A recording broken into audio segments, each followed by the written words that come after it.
Right from the start, we had one overriding aim: to protect lives and prevent as many avoidable deaths as possible. Singapore reports its first 2 COVID-19 deaths and braces for more losses as infections increase. In 2003, I was working in SingHealth when SARS hit. So in January 2020, when we heard news, it was a deja vu, oh no moment. And there was a lot of anxiety.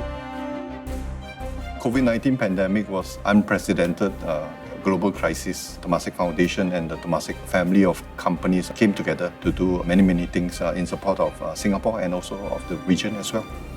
It is this indomitable spirit that has got us through this crisis of a generation, and it's the same spirit that will enable us to overcome all challenges in the future and secure a better tomorrow.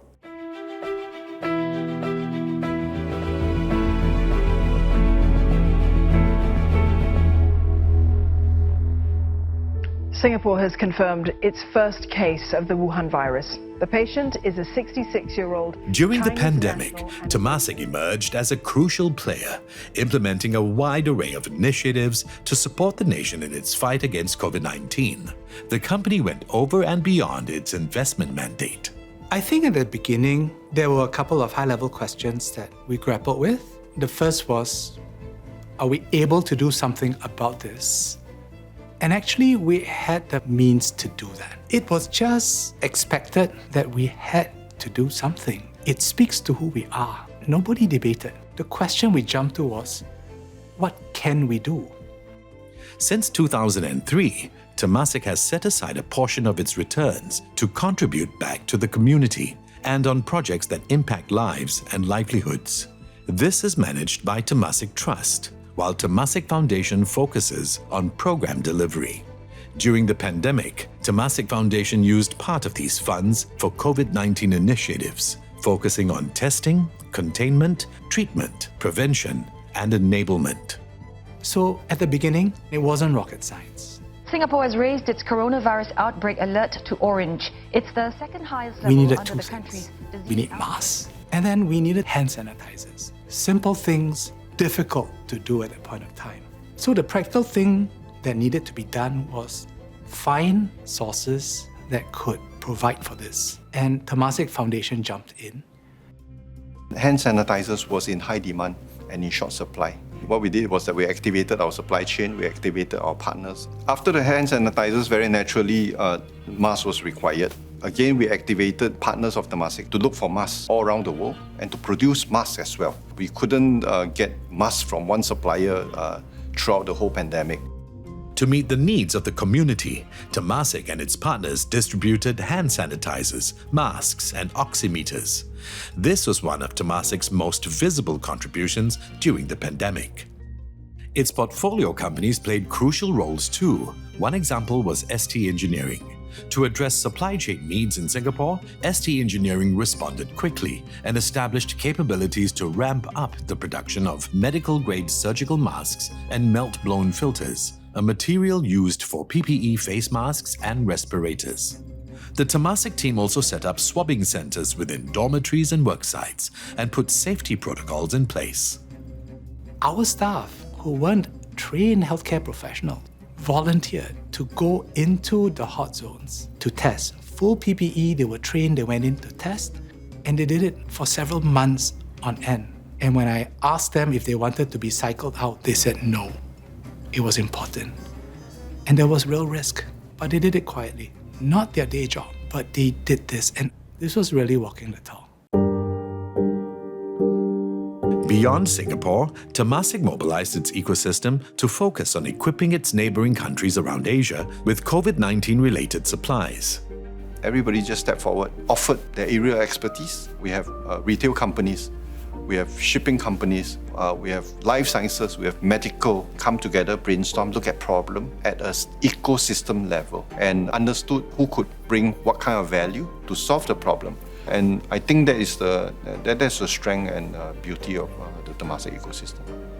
Temasek also anticipated the need for more medical facilities and spearheaded the setup of Singapore's first community care facility at Singapore Expo. While the expo's size and utilities were ideal, significant work was needed to convert it into a healthcare facility. We studied all sorts of different facilities. We even considered having a mobile quarantine facility on the ship. But at the end, we ended up identifying the expo as the best facility of choice. And then a number of people were brought together, Sabana, ourselves, ST Engineering, Resorts World, people who did not work together before, unassociated partners, to come together to respond to the first wave. The first hall was set up in 6 days, adding 8,400 beds over 5 weeks, followed by more facilities across the island. Temasek also leveraged its strong business relationships, benefiting from its early focus on healthcare and life sciences. For instance, its investee companies BioNTech, Thermo Fisher, and Advanced MedTech helped contribute to Singapore's supply of novel COVID-19 treatments and diagnostics. At the beginning, it was about the PCR test. We didn't have enough diagnosis or diagnostic machines. So then Temasek came in because we have this relationship with many of the companies that produce the machines. Companies like Thermo Fisher, Roche. In fact, Roche had this fantastic automated PCR testing machine that increased capacity drastically, in great demand, and they gave Singapore privileged access, and it was deployed. Public hospitals took what they wanted, private hospitals took what they wanted, and our capacity to diagnose went up. Because in that period, one of the mainstays at the beginning was quickly diagnose. If we can't cure, quickly diagnose and quarantine.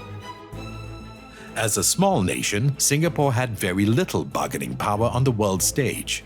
Temasek's alliances spurred innovation.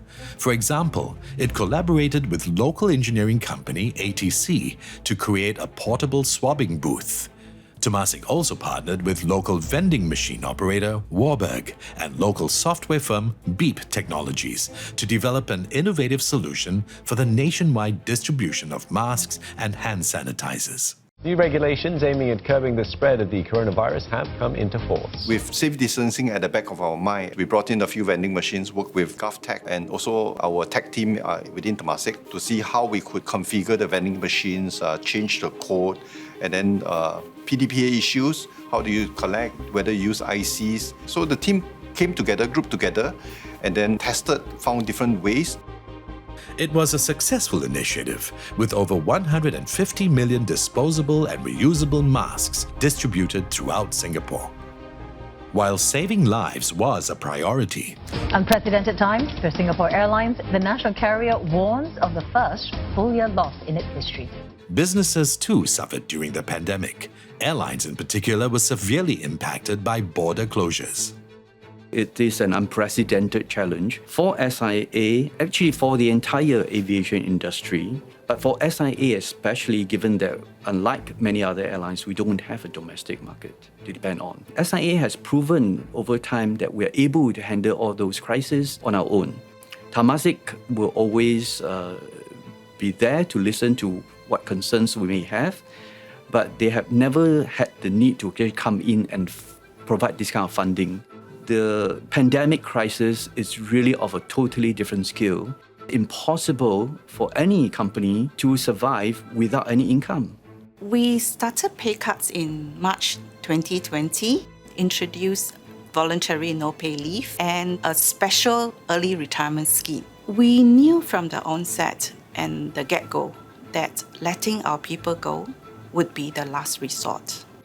They actually came to us and said, we actually do need support in terms of, we don't know how long this is going to last. When COVID happened, they were right in the midst of their fleet renewal. They've actually placed orders for the aircraft. But when COVID hit, with no money to spare, it was an existential question as to whether they should go ahead and take orders and keep the order in place. So we underwrote a 15 billion capital raise, but also through COVID, actually worked with them in terms of looking at the business processes. And they took the time to actually rethink the entire operations to try and be better positioned for post-COVID world.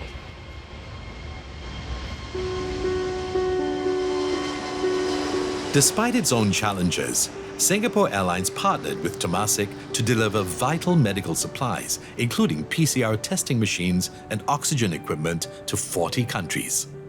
When the COVID-19 vaccines became available, Singapore Airlines also geared up to handle the large volume shipments of the vaccines for Singapore. During the nearly 3-year pandemic, Temasek supported various initiatives in the fight against COVID, as no one is safe until everyone is safe. Temasek was able to do all these because of its unique philanthropic approach. Ho Ching played an instrumental part in seeding the philanthropic journey from the start. I always feel that for any company, any organization, it's not just the legal license to operate, but the social license to operate. And in order to earn that social license, you have to put back something into the community. And by putting back something in the community, it's almost like if you are going to harvest, you better fertilize in order to get the right harvest. You don't want to dry up, soak up, extract all the nutrients from the land and not put something back, because then this land can no longer produce for the future. So it's a sense of responsibility towards a larger whole that I think is the main driver for any company to want to do more than just their commercial side of things. Temasek's community mandate shapes the way it gifts. In 2007, it created Temasek Trust to manage philanthropic assets and Temasek Foundation to drive community programs. Over the years, it has set up various non-profit philanthropic organizations managing different endowments, focusing on areas like building human and social capital in Asia, supporting the social needs of vulnerable and less privileged communities in Singapore, nurturing young talents in areas like sports and the arts, and scientific research and development, among many other causes. When we do a gifting, we actually have 4 objectives in mind. And we call it the Kupa. It's about connecting people, uplifting communities. It's about protecting the planet and also advancing capabilities. So think of Temasek as the donor, right? This amount is then gifted to Temasek Trust. So Temasek Trust then manages this in terms of properly investing this so that it generates returns, and also at the same time disperses the grants annually to the underlying not-for-profit organizations that we support, for example, Temasek Foundation. So once the financial aspects is actually taken care of, you will find that Temasek Foundation can then just focus on program delivery. What Temasek Trust does is it manages the philanthropic assets that have been gifted by Temasek, as well as from other donors. And our role is to be a steward of these philanthropic assets, as well as an advocate for sustainability and a catalyst for impact. So Temasek Foundation uses capital to push and pilot different innovations, different pathways to success, to advance capabilities, in particular for the people sector and to protect planet. So for example, we piloted a project for community human breast milk in Singapore. Breast milk is the best form of food for babies. It reduces the risk of illnesses. It provides optimal nutrition for long-term development. But breastfeeding in Singapore is extremely low as compared to international standards. And it's difficult also for working mothers, working families in Singapore as well. So we piloted projects with the KK Hospital, Women's and Children's Hospital, to set up a community milk bank in Singapore so that premature babies and even communities and families in need can access this milk bank more easily. The other projects that we do are also in the area of climate change. Local communities in South Sumatra burn and clear mangroves so that they can build fish ponds. Fish ponds gives them a means to income and to livelihood. So Temasek Foundation piloted a program to restore and conserve mangrove and concurrently help the local communities get higher yield through better farming aquaculture techniques. Then the tendency to burn down more mangroves will be greatly reduced. Beyond Temasek Foundation today, Temasek Trust has also stepped up to be a much more active asset manager, building and nurturing a non-profit ecosystem. There is a changing landscape in philanthropy. that we're seeing in Asia. It is about being more catalytic in our contributions in the philanthropy, moving from checkbook philanthropy to catalytic philanthropy. We see a second key thrust going forward is how philanthropy can be much more innovative to find new financing models that can help in the causes that we are all most passionate about. And the third area I would say that we're seeing is that there is a stronger interest amongst philanthropists across sectors to collaborate. And this collaborative philanthropy is important so that we can share knowledge, expertise, ideas, and funding and resources towards those causes, because we all believe that together we can move further and faster. We are driven by a purpose beyond profit. And that is the key thing that we think about when we talk about community stewardship. We are never thinking about what our community gives can mean or can do for a specific beneficiary at this point in time, but rather what the gifts mean for the future generations to come.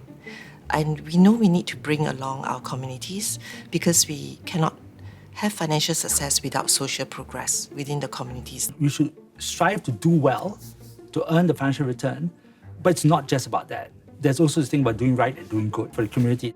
Rooted in Singapore, we have an important role to play as a responsible corporate citizen. Through the efforts undertaken by our non-profit entities, we seek to contribute to the progress, cohesion, and resilience of our communities. This in turn will enhance our social license to operate. We believe that only when the community is thriving can we succeed as an investor. Thinking about it long term is how we do it.